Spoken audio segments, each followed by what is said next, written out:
The vast emptiness of space stretched before the patrol ship.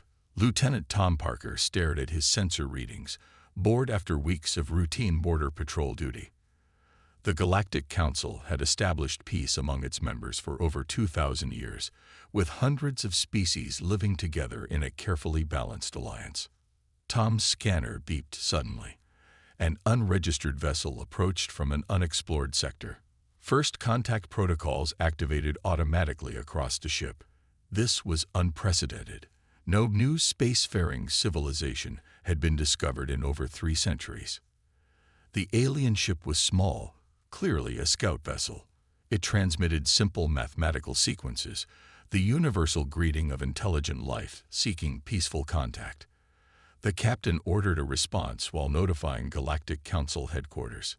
Before their message could be sent, a massive Vorn warship dropped out of hyperspace. The Vorn, known for their territorial aggression, had apparently been tracking the unknown vessel. Without warning, the Vorn ship fired, destroying the newcomer's vessel instantly. Tom watched in horror. The Vorn had violated the most sacred law of space, the right of first contact. The patrol ship's captain demanded explanation, but the Vorn commander simply stated they were handling a potential threat before vanishing back into hyperspace. 2 months later, the Galactic Council confirmed the worst fears. The destroyed ship had come from a planet called Earth.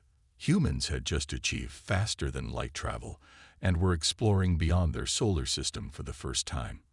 Now, instead of a peaceful welcome, they faced the wrath of the Vorn Empire. The Vorn attacked 3 human colony worlds within weeks. Earth's fleet, primitive by galactic standards, fought bravely but suffered devastating losses. Over 20,000 humans died in the initial assaults. Jack Anders, a shipyard engineer on Mars, watched the battle recordings with growing anger and determination. Where others saw only defeat, he saw patterns and possibilities. The Vorn relied on standard tactics and technologies refined over centuries. Their predictability was a weakness. "We can't beat them using their own rulebook," Jack told the Emergency Defense Council. His hands trembled as he presented his designs, but his voice remained steady. "Every spacefaring race builds ships the same way because that's what works with standard physics. But we've been thinking too small." The council members exchanged doubtful glances as Jack displayed schematics for a warship unlike anything ever constructed. It violated several principles considered fundamental to safe ship design. "This is suicide," Admiral Wilson said, pointing at the power configuration. "You're routing the quantum core directly to the shield generators and weapons systems with minimal buffers. The energy feedback alone would tear a conventional ship apart." Jack nodded. "Conventional ships, yes. But we've developed materials that can handle these loads for short periods. The Vorn expect us to follow the same rules everyone else does. They don't know what humans can accomplish when our backs are against the wall." After heated debate, with the latest reports of another colony under attack, the Council approved Project Titan. Every available resource was diverted to a hidden shipyard in the asteroid belt. As construction began, the Vorn pressed their advantage. Earth forces retreated from outlying colonies, buying time with brave last stands. Millions of refugees flooded toward the inner planets. Public broadcasts showed only carefully edited footage, hiding the true extent of the losses. Jack worked 20-hour days, sleeping on a cot beside the growing hull of humanity's last hope. Engineers and scientists from around the solar system joined the project, each bringing innovations born from desperate creativity. 6 months into construction, the Vorn discovered Earth's location. Their fleet began methodical advance toward the heart of human territory. Military analysts predicted total defeat within weeks unless something changed. In the hidden shipyard, Jack watched as the Titan's unique engines powered up for the first time. The massive ship hummed with energy that should have been impossible to contain. It was nowhere near complete, but time had run out. "We need 3 more months," he told Admiral Wilson over the secure channel. "We don't have 3 more days," came the grim reply. "The Vorn main fleet has reached Jupiter's orbit. It's now or never. The order from Earth's Unified Defense Command came through at midnight. Finish Titan within 72 hours or abandon the project entirely. Jack Anders stood in the massive shipyard, watching hundreds of workers scurry across the incomplete hull like ants. Impossible deadlines had become normal during the war, but this went beyond difficult. It bordered on fantasy. "We can do this," Alina Torres said, stepping beside him. The chief engineer hadn't slept in 3 days, dark circles under her eyes matching Jack's own. "But we'll need to skip half the safety protocols." Jack nodded grimly. Better an unsafe ship than no ship at all. Across the solar system, the remaining human fleet engaged in delaying actions, sacrificing ships to slow the Vorn advance. News broadcasts became less frequent, each update grimmer than the last.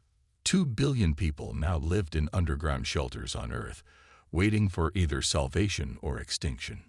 Inside Titan's partially completed bridge, Marcus Wells reviewed the ship's unusual systems. A veteran captain with 20 years of service, he had volunteered immediately when asked to command humanity's last hope. The ship made no sense to him. Power flows defied standard design logic. Weapon systems integrated with shields in ways that should cause catastrophic failures. But if Anders believed it would work, Wells would trust him. "How are we supposed to fire the main guns without overloading the entire port side?" Liam Reed asked, studying the tactical station with growing concern. The young weapons officer had graduated from the academy just months before the war began. "You're thinking conventionally," Jack explained, entering the bridge with schematics under his arm. "We don't isolate the power surge. We channel it through the shield matrix, amplifying both systems simultaneously." Liam's eyes widened. "That's like using an explosion to make a bigger explosion." "Exactly." Jack smiled for the first time in weeks. "The Vorn expect us to follow the same design rules as every other species. Their tactical computers won't predict this approach." Work continued around the clock. Engineers installed critical systems, while fabricators still printed the surrounding hull plates. Technicians skipped standard tests, making adjustments on the fly. Everyone knew failure meant extinction. On the second day, an emergency message arrived from Earth. The inner defense fleet had collapsed. Vorn ships now orbited Mars. Admiral Wilson's voice was steady but strained as he delivered the news. "We estimate 18 hours until they reach Earth. Whatever you've got, it's time to use it." Jack surveyed the incomplete ship. Major systems functioned, but barely half the weapons were installed. The outer hull had gaps large enough to see through. Normally, a vessel in this condition wouldn't even attempt to leave space dock. "Can we fly?" he asked Alina. She hesitated only briefly. "The drive works. Shields at 60% capacity. Life support stable in critical areas. We'd be better with another week, but..." "We don't have another hour," Jack finished. Captain Wells gathered the skeleton crew, barely a quarter of the personnel a ship this size should carry. Most were volunteers from the shipyard, engineers who understood the experimental systems better than any military crew could. "I won't lie to you," Wells said, his voice echoing in the cavernous, half-finished command deck. "This mission is probably one way. Titan isn't ready. We aren't ready. But Earth has no more time. No one left." As final preparations began, Jack made his way to the engine room. His design, his responsibility. The massive quantum core pulsed with barely contained energy, connections running directly to systems throughout the ship in patterns that violated every safety regulation in space travel. "This shouldn't work," he whispered to himself, placing his hand against the warm metal housing. "But it will," Alina said, joining him for final checks. "Because it has to." Across the view screens throughout the ship, the Vorn fleet appeared, hundreds of warships in perfect formation around Earth, preparing their final assault on humanity's homeworld. Titan's engines flared to life. The incomplete Colossus rose from its cradle, shedding construction equipment and trailing cables as it pointed toward the jump point that would take it to Earth. Humanity's last hope was on its way to battle. Titan emerged from hyperspace on the far side of Earth's moon, sensors immediately tracking the massive foreign fleet. Hundreds of enemy warships surrounded the blue planet, their weapons already firing upon the last defensive orbital platforms.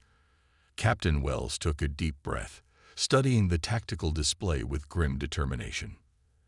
"They haven't noticed us yet," Liam reported from the tactical station. His fingers danced across controls that had been installed mere hours earlier. "Their sensors are focused on the planet." "Good," Wells replied. "Charge main weapons. Prepare for full offensive deployment."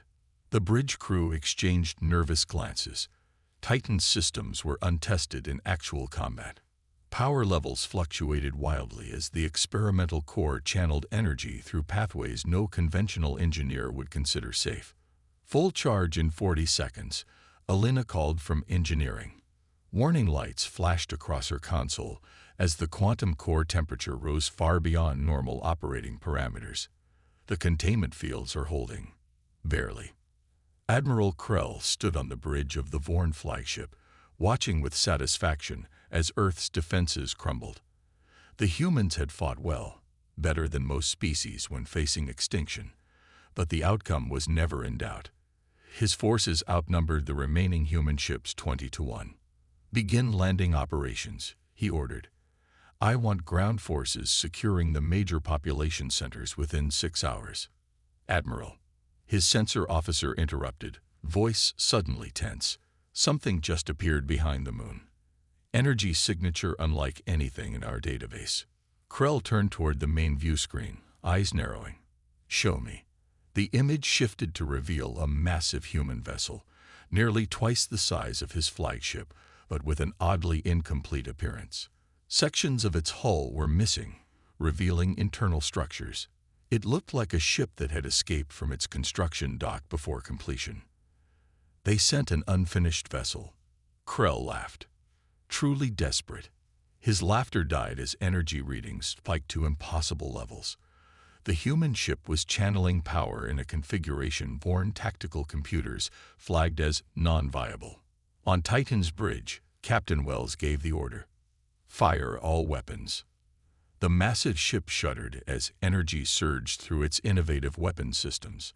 Beams of concentrated power erupted from multiple points along its hull, each striking a different Vorn warship. Where conventional weapons would have been partially deflected by Vorn shields, Titan's beams passed through as if the defenses weren't there. 7 enemy ships exploded simultaneously. "How?" Liam whispered, staring at his display in shock. "The frequency modulation worked," Jack explained, his voice tight with controlled excitement. "Their shields are designed to block standard weapon configurations. We're using a completely different approach." Krell watched in disbelief as his ships began exploding one after another. The human vessel moved with surprising speed for its size, positioning itself between his fleet and Earth. "All ships, concentrate fire on that vessel," he commanded. The Vorn fleet responded immediately, hundreds of weapons targeting Titan. Energy beams and projectiles streaked across space, only to distort and fade as they approached the human ship. "Their shields should be overloading," Krell's tactical officer reported, confusion evident in his voice. "But the energy is being absorbed somehow." On Titan, Alina worked frantically to manage the power systems as the ship absorbed the incoming attacks. "The shield matrix is channeling enemy fire directly into our weapon systems, just as designed," she reported. "But the stress on the hull is approaching critical levels." Captain Wells nodded grimly. "Hold together a little longer. Target their command ships." Titan's main guns fired again, the beams now even more powerful after absorbing the enemy's attack. 3 Vorn command vessels disappeared in blinding explosions. The Vorn fleet's perfect formation began to break apart as ships attempted to reposition. For the first time in the war, they were on the defensive. Admiral Krell stared at the tactical display, watching as the impossible human ship tore through his fleet. Everything about the vessel defied conventional understanding of ship design and weapons technology. "Signal all ships," he ordered, his voice cold with fury. Tactical retreat. Regroup at Rally Point Gamma. As the Vorn fleet began to withdraw, cheers erupted throughout Titan's bridge. For the first time since the war began, humanity had won a decisive victory. News of Titan's victory spread across the galaxy with shocking speed. Long-range sensors from various species had captured the battle, showing the seemingly impossible human ship defeating a Vorn fleet that had conquered dozens of worlds. Within days, the recordings appeared on information networks throughout civilized space. In the central chambers of the Galactic Council, representatives from 30 major species gathered for an emergency session. The massive circular room hummed with tense conversation as diplomats discussed the implications of what they had witnessed. "The humans have created something entirely new," said the Trell ambassador, her crystalline form shimmering under the chamber lights. "Their approach to ship design violates our most basic engineering principles, yet it clearly works." "Works for now," countered the Varn representative. "Such unstable technology will eventually destroy itself, and possibly much more." The debate continued while, across the galaxy, the Vorn High Command convened its own emergency meeting. Admiral Krell stood before the Supreme Commander, delivering his report on the Earth battle.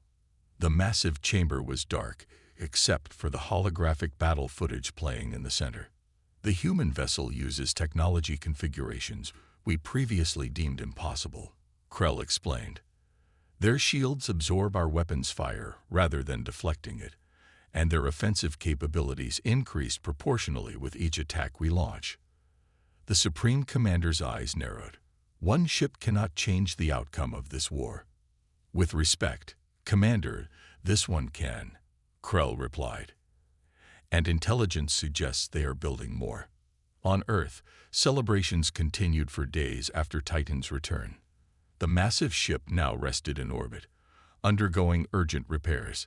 Work crews swarmed over the hull, replacing damaged sections and completing systems that had been unfinished before the battle. In a secure conference room beneath the Unified Defense Headquarters, Captain Wells briefed Earth's military leadership on Titan's performance. "We destroyed 17 Vorn warships and damaged at least 30 more," he reported. "But the strain on our systems was immense. Without Chief Engineer Torres' modifications during battle, we would have lost power completely." Jack Anders studied the damage reports with a mixture of pride and concern. "The basic design principles are sound, but we need to refine the power distribution systems. Titan was never meant to go into battle half-finished." Admiral Wilson nodded. "How long until she's fully operational?" 2 weeks, Jack promised. "And the second Titan-class ship can be completed a month after that, now that we've proven the concept." Across the room, diplomatic advisors monitored incoming transmissions from throughout the galaxy. After years of isolation during the war, Earth was suddenly receiving messages from dozens of species. "The Erelon have offered an alliance," one analyst reported, "and the Martel are requesting technical exchange discussions." "Everybody loves a winner," Admiral Wilson muttered. In deep space, aboard the Vorn command carrier, Admiral Krell reviewed the new orders from High Command. His failure at Earth had not resulted in the expected demotion or execution. Instead, he had been given a single critical mission: destroy the human warship at any cost. "They fear it," his second-in-command observed. "As they should," Krell replied.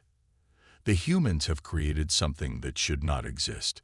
If they build more such vessels, the balance of power throughout the sector will shift permanently." He studied the detailed scans of Titan, looking for weaknesses. Every weapon system, every power conduit had been analyzed by the best Vorn engineers. They had identified several potential vulnerabilities, if they could get close enough to exploit them. "Prepare a special task force," Krell ordered. "We need ships that can match the human vessel for speed, if not firepower." Meanwhile, on planets that had suffered under Vorn occupation, the news of the human victory sparked hope. On Neris II, a mining colony that had been stripped of resources for decades, workers gathered in secret to watch smuggled footage of Titan destroying Vorn warships. "If the humans can fight back, "So can we," whispered a resistance leader to the gathered crowd. Similar scenes played out across a dozen worlds. The ripples from Titan's unexpected debut were spreading outward, changing the political landscape of the galaxy with each passing day. A new power had arrived, and nothing would be the same again. The bridge of the Titan hummed with activity as the massive warship dropped out of hyperspace. Captain Wells leaned forward in his command chair, studying the tactical display. They had arrived at the edge of the Centauri system, home to a major Vorn supply depot that supported operations across 3 sectors. No immediate contacts, Liam reported from Tactical, his eyes scanning the sensor readings. But there's heavy comm traffic from the 4th planet. They know we're coming, Wells replied. Begin approach vector. Ready all weapons systems. For the past 3 weeks, Titan had struck Vorn targets across the frontier, appearing suddenly, causing massive damage, and disappearing before reinforcements arrived. The ship had become the stuff of legends and nightmares. In the engine room, Alina Torres monitored the quantum core with growing concern. The innovative power system had performed beyond expectations during their attacks, but microscopic fractures were forming in the containment housing. Each jump, each weapon's discharge, worsened the damage. "We need to reduce power output by at least 15%, she told Jack through the comm system. The core wasn't designed for this operational tempo. Jack frowned at the data scrolling across his screen. "If we reduce power, we lose our advantage. The Vorn are adapting their shields to our weapons frequency. If we don't reduce power, we might lose the ship entirely," Alina countered.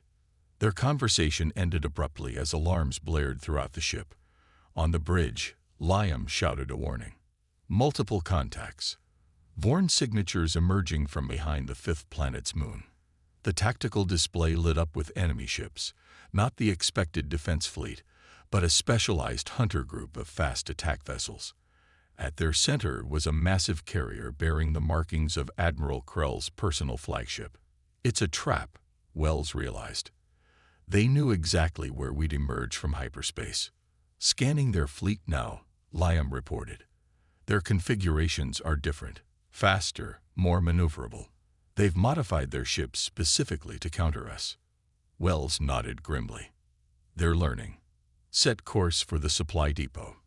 If we're going to fight, we might as well complete the mission." Aboard his command ship, Admiral Krell watched Titan's approach with cold satisfaction. For weeks, he had studied every report of the human vessel's attacks, identifying patterns in their tactics and limitations in their technology. They favored direct approaches, relying on their superior firepower rather than subtlety, he told his officers.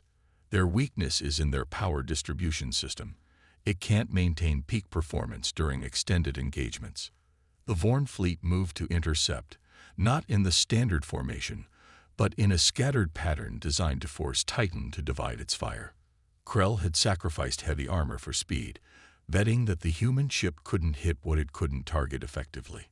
The first exchange of fire proved his strategy sound.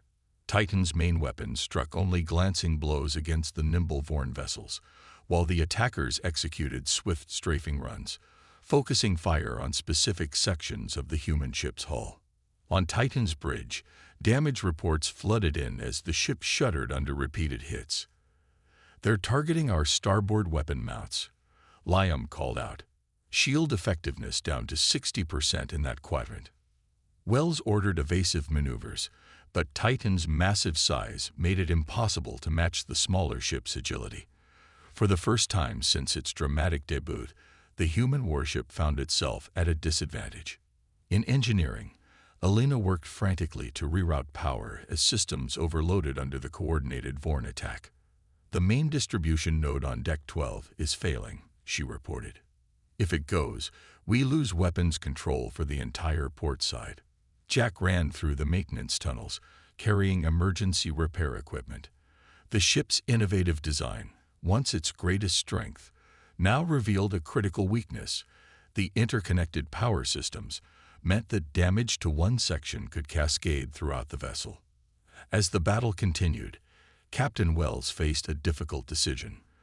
The Vorn were gradually wearing them down in a battle of attrition they couldn't win. Standard tactics weren't working. "Full power to forward shields," he ordered suddenly. "Shut down all non-essential systems. Set course directly for Krell's command ship." Liam looked up in surprise. "Sir, that's practically suicide. Their entire fleet will concentrate fire on us." "Exactly," Wells replied with a grim smile. "They think they know how our ship works. Let's show them they don't." As Titan changed course, Admiral Krell watched with narrow eyes. The human vessel was doing something unexpected, something desperate, and in that desperation, he sensed opportunity. Titan surged forward, its massive engines pushing the damaged warship directly toward Admiral Krell's command vessel. Warning indicators flashed across every console as systems redlined under the strain. The Vorn fleet adjusted quickly, converging their fire on the human ship's forward section. "Hull breaches on decks 6 through 9, Liam reported, his voice steadied despite the chaos. "Forward weapons capacity down to 40%. In engineering, Jack and Elena worked frantically to channel power away from failing systems. The ship's innovative design allowed them to reroute energy in ways conventional vessels couldn't, but at a cost. Every adjustment weakened another section of the already strained power grid. "We can't take much more of this," Elena warned, her hands flying across the control panel. Sparks erupted from an overhead conduit as another power relay failed. Captain Wells watched the tactical display with unwavering focus. The distance to Krell's command ship decreased rapidly. "All power to the main cannon. Divert from life support if necessary." "Sir, that's—" "Do it," Wells interrupted. "We'll have plenty of air for the next 5 minutes. After that, it won't matter either way." As Titan closed the final distance, Admiral Krell realized the humans' intention too late. His tactical officer called for evasive maneuvers, but the massive command carrier couldn't change course quickly enough. The human vessel, despite its severe damage, maintained its direct approach. "They're going to ram us," Krell realized, gripping the arms of his command chair. But Wells had a different plan. At point-blank range, Titan fired its main cannon, not at the Vorn ship's vulnerable command center, but at its propulsion system. The concentrated beam, powered by energy diverted from throughout the ship, cut through the Vorn shields like they weren't there. The explosion rocked both vessels. Titan veered away at the last moment, its hull scraping against the Vorn carrier as secondary explosions rippled through the enemy ship. "Jump drive now," Wells ordered. The damaged human warship vanished into hyperspace, leaving behind a crippled Vorn command carrier and a confused attack fleet. As emergency systems activated throughout Krell's vessel, the Admiral stared at the empty space where Titan had been. The humans had sacrificed a certain kill shot to disable rather than destroy his ship, a decision he couldn't understand. 3 days later, Titan limped into orbit around the planet Neris II. The once proud warship now showed the scars of its recent battles. Nearly a third of its hull plating was missing, exposing internal structures. Multiple weapon systems were offline, and the main power core operated at minimal capacity. On the surface below, the native population had recently overthrown their Vorn overseers in a coordinated rebellion. As Titan appeared in their skies, celebrations erupted across the planet. "They're hailing us," Liam reported. "Their provisional government is requesting a meeting." Wells nodded wearily. "Tell them we accept, and that we need repairs." The Narration leader, a tall, gray-skinned humanoid named Toran, met the Titan's officers in a hastily prepared conference room. What had once been a Vorn administrative center now served as the headquarters for the newly liberated world. "Your ship's arrival could not have been better timed," Toran said, gesturing to a tactical display showing nearby systems. "The Vorn are in disarray following your attacks. 3 other worlds have risen against them in the past week." Jack studied the Narration shipyards visible through the window. "You have advanced manufacturing capabilities." Toran nodded. "The Vorn forced us to build components for their fleet. We know their technology intimately, including its weaknesses. "And we know how to beat it," Wells replied. "If you can repair our ship, we can continue striking their supply lines." The alliance formed quickly. Narration engineers swarmed over Titan, marveling at its innovative design while making critical repairs. Meanwhile, other liberated worlds sent representatives to offer support. Species that had suffered under Vorn rule for generations now sought a chance for freedom. As Titan underwent repairs, disturbing news arrived from Earth. A second Vorn fleet had been detected approaching human space, larger than the first, with ships specifically designed to counter Titan's capabilities. Earth's defenses, still rebuilding from the previous attacks, couldn't hope to stop them. "We need to return immediately," Wells insisted during an emergency meeting with the Allied representatives. Toran shook his head. "Your ship alone cannot stop them, but perhaps you won't have to fight alone." He activated a holographic display showing dozens of vessels in various stages of construction throughout the liberated systems. "We've been adapting your designs to our technology. Give us 2 more weeks, and we can provide you with an Allied fleet." Captain Wells looked at the display, hope warring with urgency. Earth needed Titan now. But would one damaged ship be enough against the coming Vorn armada? The repaired Titan led a motley fleet toward Earth. 27 ships from 6 different species, each incorporating elements of human design principles.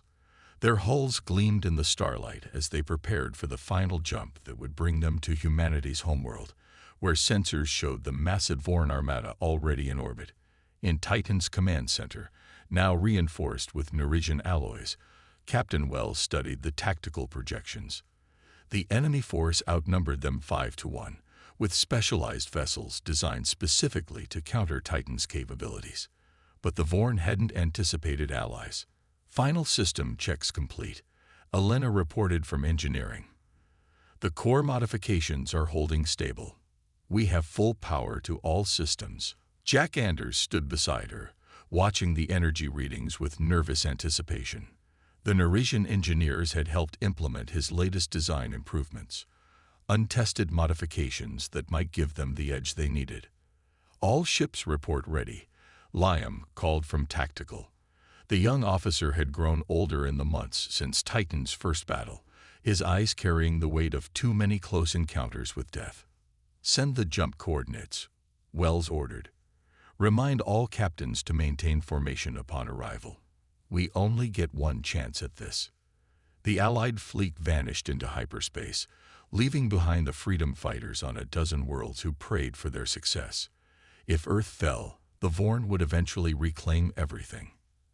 Admiral Krell stood on the bridge of his new flagship, watching as his armada systematically destroyed Earth's orbital defenses. His previous defeat had only strengthened his resolve.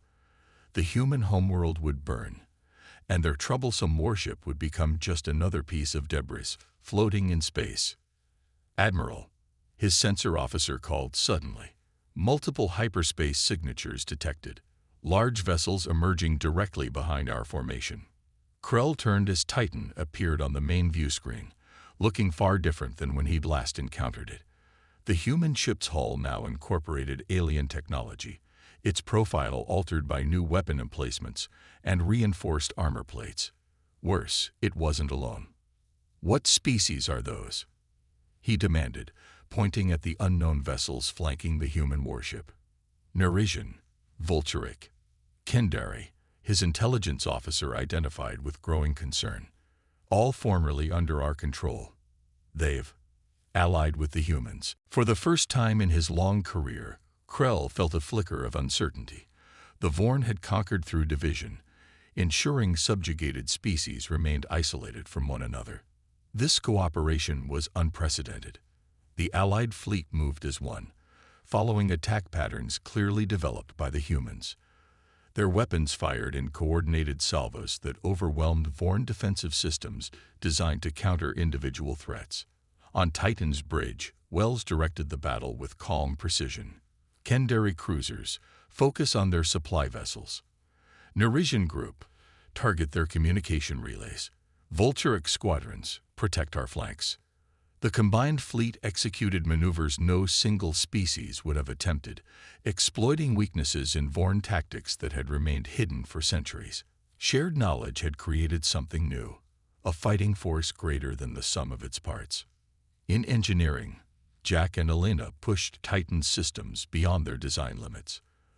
The quantum core pulsed with energy as it fed power to weapons that struck with devastating precision. "The new configuration is working," Jack shouted over the rumble of the straining engines, power output 30% above previous maximum. Elena's hands danced across control panels, balancing the flow to prevent overloads. "For now, but we can't maintain this level for more than 10 minutes. "We won't need 10 minutes, Jack replied, watching as another Vorn battleship erupted into flames. Admiral Krell recognized the turning point before his officers did. The carefully planned assault was collapsing around him. Reports of destroyed ships came faster than he could process them. "Target the human vessel," he commanded. "Concentrate all remaining firepower on Titan." His flagship surged forward, bringing its main weapons to bear on the ship that had started it all. The distance between them closed rapidly as both vessels poured fire into each other's defenses. On Titan's bridge, sparks showered from damaged systems as Krell's attack found its mark. "Direct hit to the main weapons array," Liam reported. "Shields failing in sectors 3 through 7. Wells studied the tactical display, noting how Krell had exposed his flagship's vulnerable engine section in his single-minded focus on destroying Titan. "All Allied vessels, continue present targets," he ordered. "Titan will handle a flagship." With its last functioning weapons, the human warship fired a precisely calculated burst that slipped through a momentary gap in the Vorn flagship's defenses. The beam struck the enemy vessel's primary power core, triggering a catastrophic chain reaction. As Krell's ship broke apart, the remaining Vorn vessels began retreating, jumping to hyperspace in disorganized panic. The battle for Earth was over. In orbit above the blue planet, the Allied fleet regrouped. Damaged vessels limped alongside those still intact, their crews exhausted but triumphant. On Titan's bridge, Captain Wells allowed himself a moment to slump in his chair. "Send word to Earth," he ordered. "Tell them the Vorn fleet is defeated, and tell them they have new allies." As cheers erupted across the ship, Jack Anders stared out at the stars. Humanity had not only survived, but found its place among the galactic community. The battlefield indeed had a new Titan, not just a single warship, but an alliance that would reshape the stars.